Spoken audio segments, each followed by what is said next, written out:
Sherlock Holmes dan John Watson semakin terkenal di publik, salah satunya berkat lukisan Reichenbach Fall yang Sherlock temukan, sehingga Sherlock dijuluki sebagai pahlawan Reichenbach. Ketenaran mereka akan diuji kali ini oleh Jim Moriarty, yang melakukan pembobolan di 3 tempat krusial: Bank of England, London Tower Hill, dan penjara Pentonville di waktu yang bersamaan hanya melalui ponselnya. Moriarty sendiri berada di London Tower yang dengan santai, bukan untuk mencuri permata mahkota, tapi duduk di sana sengaja untuk ditangkap. Lestrade memanggil Sherlock dan Watson untuk melihat CCTV di mana sebelum Moriarty memecahkan kata, dia meninggalkan tulisan "Get Sherlock". Hal itu membuat Sherlock menjadi saksi dalam sidang pengadilan Moriarty. Di perjalanan, Watson mengingatkan kepada Sherlock untuk tidak berlaku sok cerdas, karena statusnya adalah saksi, bukan untuk mengeluarkan deduksi di sana. Sampai di pengadilan, sebelum dimulai, Sherlock bertemu dengan fans beratnya. Tapi Sherlock tidak melihat dia seorang fans. Tapi wartawan yang mencoba mengetes deduksi Sherlock bernama Kitty Riley. Kitty mengarahkan suatu saat Sherlock akan membutuhkan seseorang yang bisa mengatur berita tentang Sherlock yang benar. Sooner or later, you're gonna need someone on your side. Sekarang sidang akan dimulai, tapi Sherlock tidak mendengar perkataan Watson untuk tidak sok cerdas. Dia terpancing ketika hakim meragukan kesaksian Sherlock pernah bertemu dengan Moriarty hanya selama 5 menit. Jadi Sherlock memamerkan analisisnya kepada para juri yang ada. Sidang pertama selesai dengan kesaksian Sherlock. Moriarty bisa saja mencuri permata itu dan kabur, tapi dia sengaja untuk ditangkap. Membobol Bank of England, tapi hanya membuka brankas, tidak ada satu lembar pun dicuri. Penjara yang dibobol juga tidak ada satupun tahanan yang kabur. Entah apa yang direncanakan Moriarty saat ini. Esoknya, sidang dilanjutkan, kali ini untuk sesi pembelaan Moriarty. Tapi pengacaranya memilih tidak memanggil saksi pembelaan. Bahkan Moriarty tidak menyerahkan bukti apapun untuk membuktikan tidak bersalah. Hakim merekomendasikan kepada para juri untuk menyatakan Moriarty bersalah, tapi hasil berkata sebaliknya. Para juri membuat keputusan Moriarty bebas tanpa melakukan pembelaan sama sekali. Sherlock yang mendapat kabar itu dari Watson yang berada di persidangan membuat minuman untuk menyambut orang yang baru memenangkan pengadilan, Jim Moriarty. 2 orang yang bertarung secara anggun, menyerang dengan tenang satu sama lain. Sherlock yakin 12 juri sudah diancam oleh Moriarty. Para juri berada di satu hotel yang sama, mudah untuk menyabotase kabel jaringan untuk memunculkan ancaman di tiap juri lewat TV kamar hotel mereka. Moriarty lalu bertanya bisakah Sherlock mengetahui apa tujuannya. Sherlock menjawab membobol ketiga tempat itu tanpa melakukan apapun, dibiarkan ditangkap lalu bebas dengan mudah. Untuk membuktikan tidak ada yang bisa menyamai alat yang bisa membuka ketiga tempat itu secara bersamaan. Jawaban Sherlock benar. Moriarty memiliki software hacking yang bisa masuk kemanapun yang dia inginkan. Tidak ada lagi rahasia yang tidak bisa dijebolkan.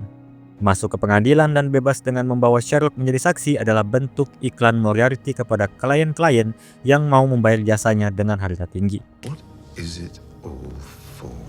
I want to solve the problem. Sebenarnya, dia pasti bisa menjebol bank untuk mengambil uang dengan mudah. Tapi ini Moriarty. Dia ingin menikmati tantangan apa yang akan diminta oleh para klien-kliennya nanti. Dan ini membuat Sherlock bertanya, jika bukan uang ataupun kekuasaan, apa tujuan Moriarty? Moriarty menjawab, dia ingin Sherlock memecahkan masalah. Masalah antara mereka berdua. Moriarty pergi dengan meninggalkan teka-teki yang tidak jelas kepada Sherlock. 2 bulan kemudian, Watson dipanggil oleh Mycroft, menunjukkan sebuah artikel eksklusif dari Kitty Riley mengenai berita teman dekat Sherlock, Richard Brooke, yang bercerita mengenai kehidupan Sherlock sebenarnya. Tapi bukan itu yang membawa Watson ke sini, karena jelas Sherlock tidak mempunyai teman kecuali John Watson. Pemanggilan Mycroft terhadap Watson adalah 4 pemburu dari Rusia, tinggal 2 lantai di atas Tutuan B, berkemungkinan suruhan dari Moriarty, menunggu waktu yang tepat untuk menyingkirkan Sherlock. Mycroft meminta Watson untuk mengawasi 4 orang itu sekaligus menjaga Sherlock, karena pertolongan Mycroft pasti ditolak oleh Sherlock. Dan juga banyak kesalahan yang sudah dilakukan Mycroft kepada adiknya. Kemudian Watson pulang. Tapi mendapati Sherlock, Lestrade, dan Donovan menangani kasus penculikan anak sekolah asrama. Menuju TKP, Sherlock melihat anak-anak yang diculik cerdas. Mereka membuat lantai kamar meninggalkan jejak kaki yang bisa terlihat oleh ultraviolet. Tapi jejak itu terputus. Jadi Sherlock mengambil salah satu jejak pelaku untuk dianalisis. Sampai di Bartholomew Hospital, Watson melihat foto-foto bukti yang ada di kamar anak-anak itu. Terdapat cap surat yang sama seperti Watson dapat di depan tutuan B. Isinya hanya remah roti. Sherlock mengingat ada buku Fairy Tales di TKP. Cerita Hansel dan Gretel. Dua anak itu dibawa ke hutan oleh ayah yang jahat. Dua anak itu mengikuti jejak remah roti. Pertanyaan Watson, penculik macam apa yang meninggalkan petunjuk? Sherlock tahu penculiknya ini diatur oleh Moriarty. Orang yang saat ini menganggap Sherlock adalah permainannya. Dan Moriarty saat bertemu Sherlock pernah mengatakan sebuah dongeng butuh penjahat yang baik. Lalu Sherlock mengingat cerita dongeng lain. Rumah penyihir di mana anak-anaknya memakan coklat yang beracun. Kemudian Sherlock dan Watson pergi ke kantor polisi. Yang Sherlock temukan di jejak itu terdapat kapur, aspal, debu batu bata, tumbuhan, dan coklat. Lestrade memerintahkan semua tim kepolisian untuk mencari pabrik permen bekas. Sherlock harus menyusutkan pilihan. Sherlock juga meminta pertolongan anak-anak jalanan untuk mencari lokasi pabrik permen bekas. Dan Sherlock menemukan lokasi yang cocok. Pabrik permen bekas di Addlestone. Bangunan bata tua berada di antara sungai dan taman, cocok dengan kriteria yang Sherlock temukan. Jadi mereka dengan cepat menuju ke sana. Sampai di dalam, Sherlock melihat bungkus coklat yang dirasa mengandung merkuri. Penculik tidak ada di sini, tapi membuat dua anak-anak memakan coklat merkuri yang banyak sampai mati sendiri. Dan ditemukanlah dua anak itu dengan satunya sudah kritis. Sampai di kantor polisi, setelah Lestrade menemui anak-anak itu, Lestrade menemui Sherlock untuk bersikap lebih lembut saat berhadapan dengan anak 7 tahun yang masih syok akibat diculik. Tapi saat Sherlock belum lagi berbicara, anak itu berteriak saat melihatnya. Entah apa yang terjadi, Sherlock melihat gedung di seberang, bertuliskan I owe you. Kata-kata yang sama dengan Moriarty saat bertemu Sherlock. I owe you. I owe you. Sherlock pergi, menaiki taksi sendiri, menyuruh Watson naik di taksi lain. Sembari di jalan, TV di taksi itu disabotase Moriarty. Dilihatkanlah Moriarty yang menceritakan sebuah dongeng. Seorang pahlawan yang dipuja banyak orang, tapi para kesatria lain mulai bosan dengan cerita kepahlawanannya. Lalu mereka mulai bertanya-tanya, apakah cerita pahlawan itu benar-benar terjadi? Dongeng Moriarty beriringan dengan di kantor polisi. Donovan yang mempertanyakan kasus penculikan ini kepada Lestrade. Bagaimana bisa Sherlock menemukan lokasi penculik hanya berdasarkan jejak kaki dan dilihat dari salah satu anak yang berteriak saat melihat Sherlock? Mungkinkah Sherlock yang membuat kasus ini dan diselesaikan sendiri olehnya? Perdebatan terjadi antara Lestrade yang membela Sherlock, tapi Donovan dan Anderson mempertimbangkan masalah ini adalah sebuah perbuatan yang dibuat Sherlock. Sherlock menyadari Moriarty memanfaatkan kecerdasan Sherlock untuk dijadikan senjata melawannya. Sherlock dijebak oleh kasus yang hanya bisa diselesaikan olehnya. Menculik anak-anak itu dengan wajah yang mirip dengan Sherlock untuk menimbulkan kecurigaan polisi kepada dirinya. Sherlock lalu menyuruh taksinya berhenti. Ternyata sopir taksi itu adalah Jim Moriarty. Sherlock mengejar tapi tidak mungkin bisa. Tanpa sadar, di belakangnya mobil akan menabrak. Untung dia diselamatkan seseorang. Saat ingin berjabat tangan dengan Sherlock, tiba-tiba orang itu ditembak oleh sniper. Thank you. Ambulan pun dipanggil kemudian. Watson mengatakan orang itu adalah salah satu 4 orang yang ditunjukkan oleh Mycroft kepada Watson, bernama Suleimani. Sherlock belum mendengar cerita ini karena terfokus ke kasus penculikan sebelumnya. Dia baru mendengar kalau ada 4 pemburu asal Rusia tinggal di satu apartemen yang sama di Tutuan di Baker Street. Tapi pertanyaan bagi Sherlock, orang itu ditembak, kenapa dirinya tidak ditembak juga? Yang Sherlock tahu, 4 orang itu bukan datang untuk membunuhnya, melainkan menjaga Sherlock untuk tetap hidup. Sherlock melihat jaringan yang ada. Berkemungkinan ada kamera tersembunyi di kamar ini. Dan Sherlock benar, terdapat kamera tersembunyi di dekat lemari. Penemuan Sherlock bertepatan dengan Lestrade yang datang. Sherlock tahu kedatangan Lestrade untuk membawanya ke kantor untuk diinterogasi. tapi Sherlock menolak. Setelah Lestrade pergi, Sherlock yakin dia akan datang lagi ke sini lagi dengan prosedur standar, dibawa dengan surat perintah atau ditangkap karena menolak ikut. Dan benar, tapi tidak dengan surat perintah, melainkan langsung ditangkap. Sedangkan Watson yang harusnya tidak ditangkap meninju kepala inspektur sehingga dia juga ditangkap. Sherlock mencari cara untuk kabur, mengambil pistol polisi dan kabur dalam kondisi borgol di tangan mereka berdua. Dalam pengkaburan mereka, Watson melihat ada yang mengikuti. Sherlock yakin itu adalah tetangga baru mereka. Untuk membuktikan kalau orang itu melindungi Sherlock atau tidak, Sherlock maju ke depan bus yang lewat untuk membuat orang itu menyelamatkan mereka berdua. Sherlock mengambil pistol milik orang itu dan menanyakan apa maunya.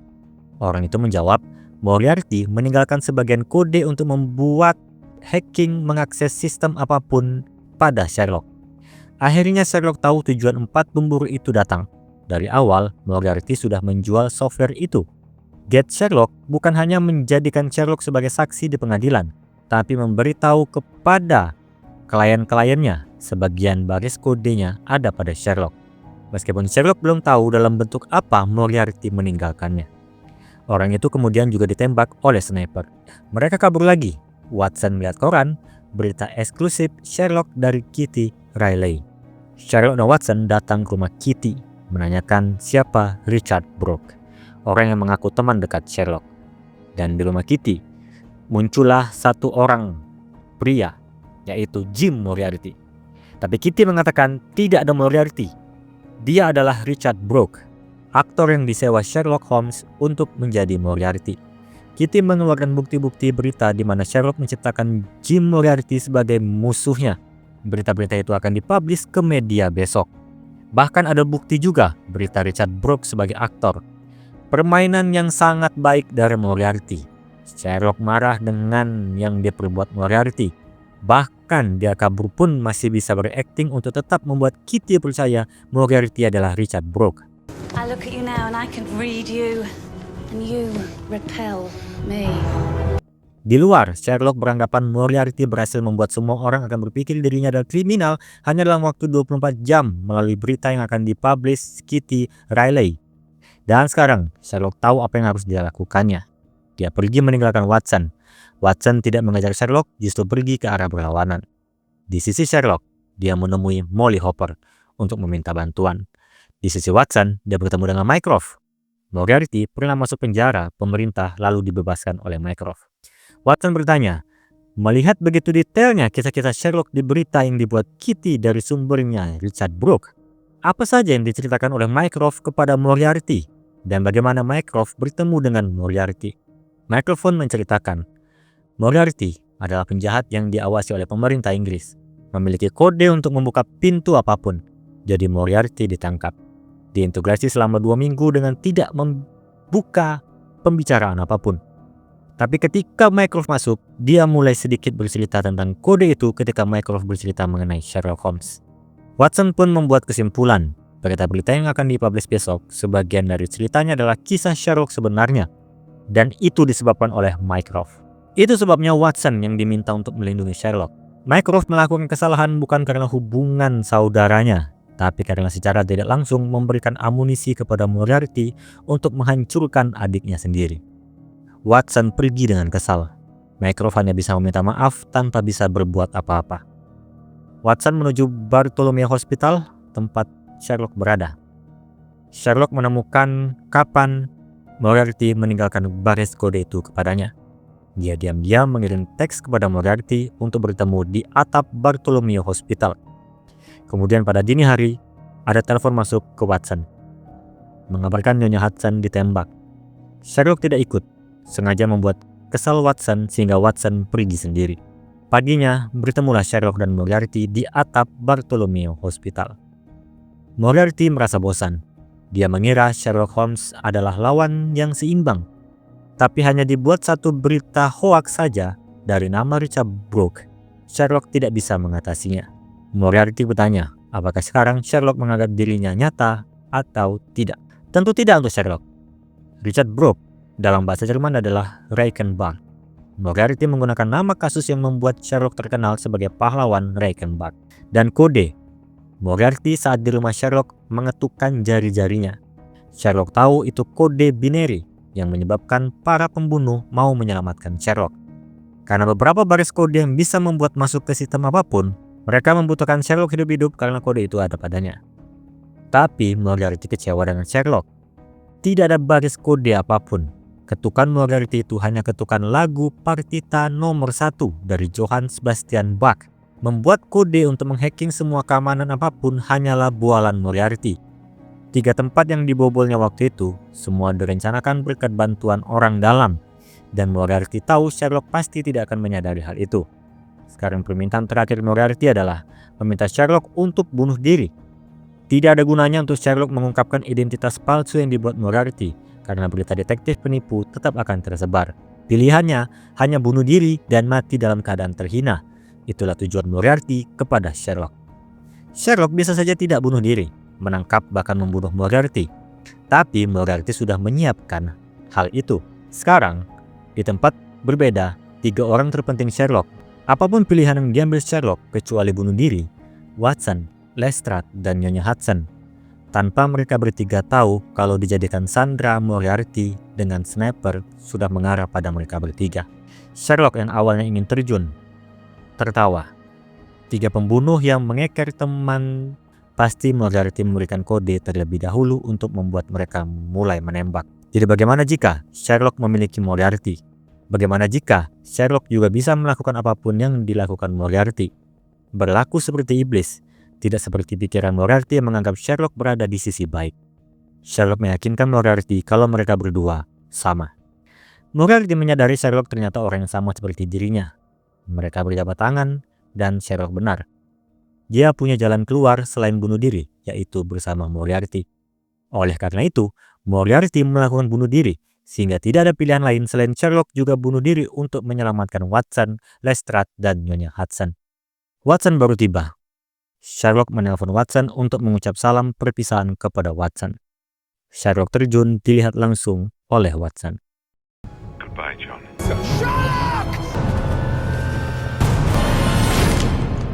Kematian Sherlock membatalkan eksekusi kepada Watson, Lestrade, dan Nyonya Hudson. Season 2 dari Sherlock pun selesai.